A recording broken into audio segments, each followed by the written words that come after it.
Shalom shalom taifa la Mungu, na wasalimu kwa jina la Bwana Mwokozi wetu Yesu Kristo. Ninayo moyo wa furaha na wa shukrani tena kwa neema kubwa ambayo Bwana ameweza kutufikisha siku ya leo. Ndiyo furaha ninayo, na najua kwamba nyote mko salama kwa neema kubwa ambayo tena Bwana ametufanyizia siku ya leo. Ndiyo nawakaribisha nyote tena kuweza kuchangia neno la Mungu, na tutaleta kwanza kipindi hiki tuikabidhi Bwana ili kwamba yeye mwenyewe apate kutuongoza katika muda na wakati huu ambao tunaenda kuchangia neno lake.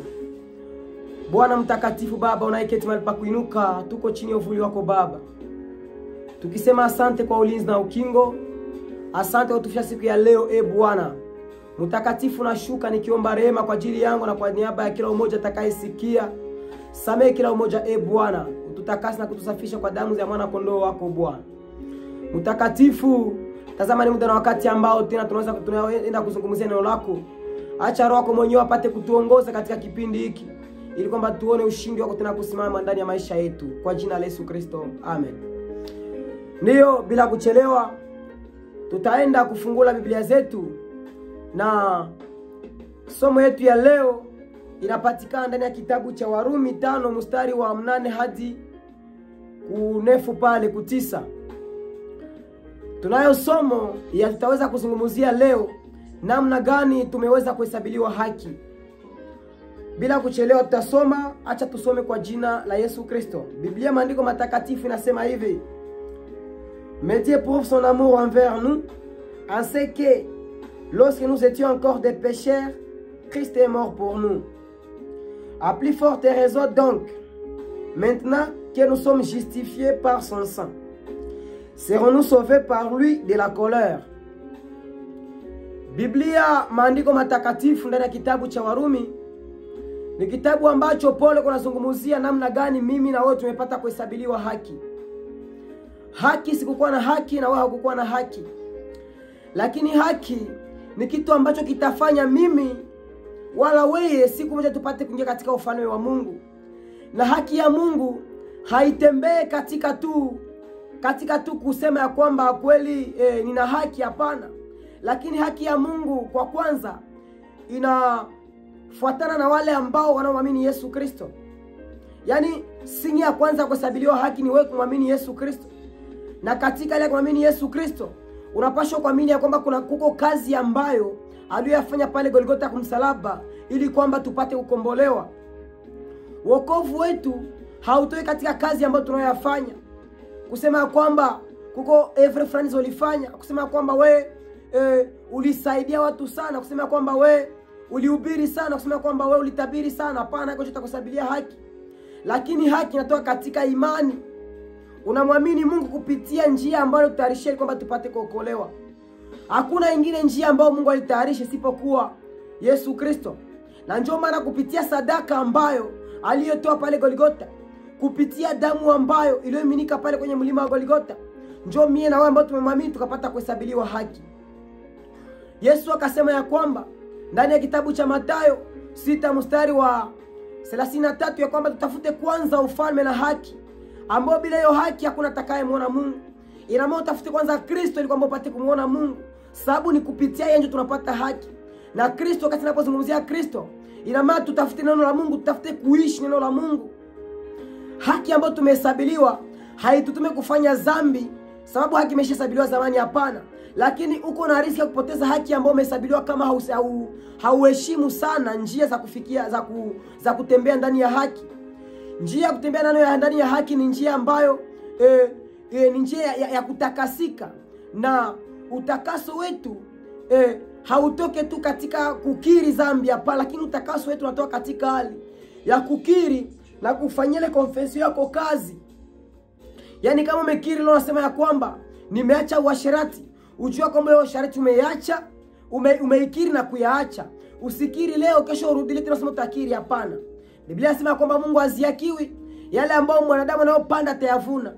Lakini Mungu haangalia wakati yetu ya ujinga inayopita. Yaani wakati iliyopita ulikuwa mwenye dhambi, nilikuwa mwenye dhambi, lakini wakati umeitika kumpokea Yesu, wakati umeitika kumkubali Yesu kuwa Bwana Mwokozi wa maisha yako, ndipo umepata kuhesabiliwa haki. Lakini haki ukitembea ndani vibaya utachokoza hasira ya Mungu bila wewe kujua. Bwana Yesu asifiwe. Hasira ya Mungu imetulia wakati sisi tumepokea neema kutoka kwa Bwana Yesu Kristo. Na neema ya Yesu Kristo, Paulo anaandika ya kwamba neema ituruhusu kutenda dhambi. Neema itutumi katika dhambi, lakini neema inanituma mimi na wewe kutafakari mateso ambayo Yesu alipitia pale Golgotha ili kwamba tupokee wokovu. Bwana Yesu asifiwe. Na nini ambayo itafanya mimi na wewe tupate kutakasika? Tutasoma kitabu tutasoma kitabu cha Yohana pale kumstari wa 17 mstari wa 17. Yohana 17 mstari wa sura 17 mstari wa 17. Biblia inasema hivi. Biblia inasema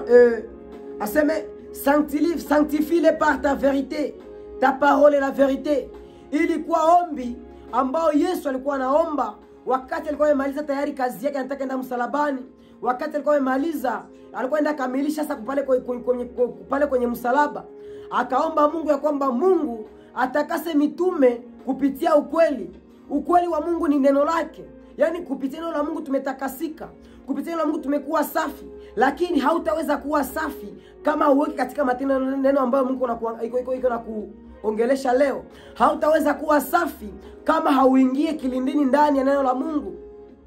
Neno la Mungu likikwambia kwamba ufanye hivi, usikatale kufanya ile ambayo neno nakwambia, sababu ukikatala kufanya ile ambayo neno nakwambia, utajikuta unajipose contre Mungu.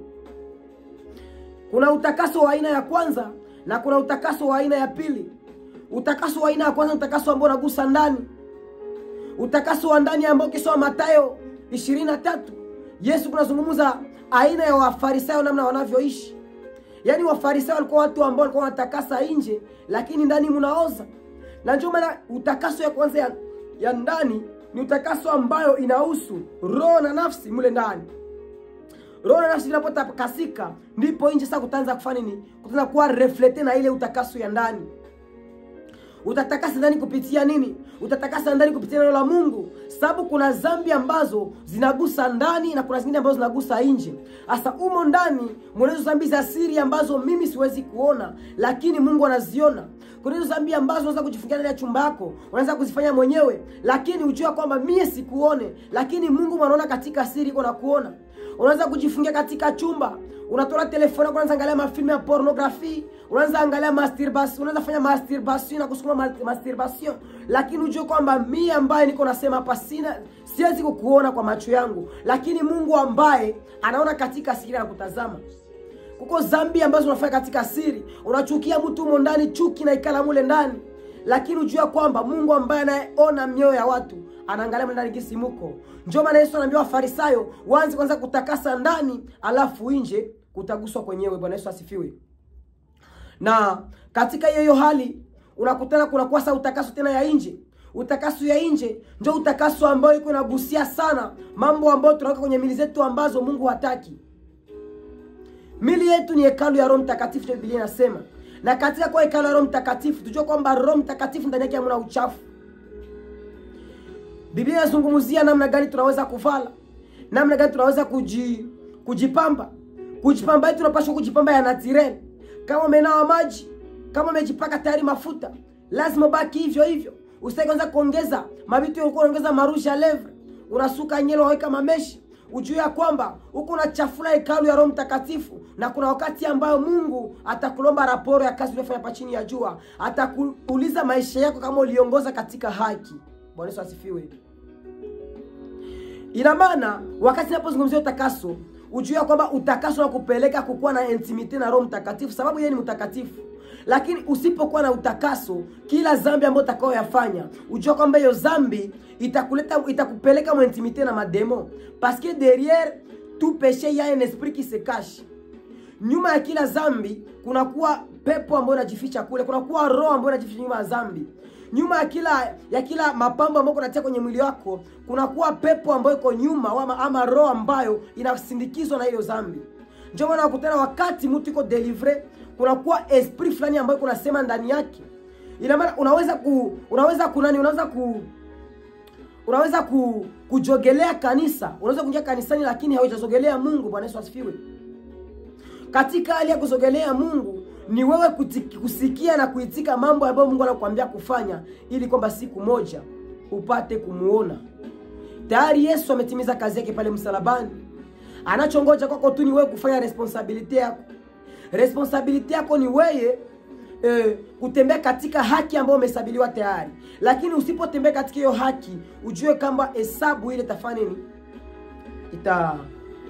Itaanguka. Hauta tena hesabiliwa haki. Biblia inasema mkitabu ya Ufunuo ya kwamba mkitabu ya Mathayo 24 ya kwamba wakati manabii wa uongo wala mpinga Kristo atakapofika, kutakuwa possibility hata ya kuseduire baeli, yani wachaguliwa. Yani unaweza kuwa umesabiliwa haki, lakini mpinga Kristo na mambo yake anakufanya upate kufanya kuanguka, anakufanya upate kuvutwa katika kitabu cha uzima. Bwana Yesu asifiwe.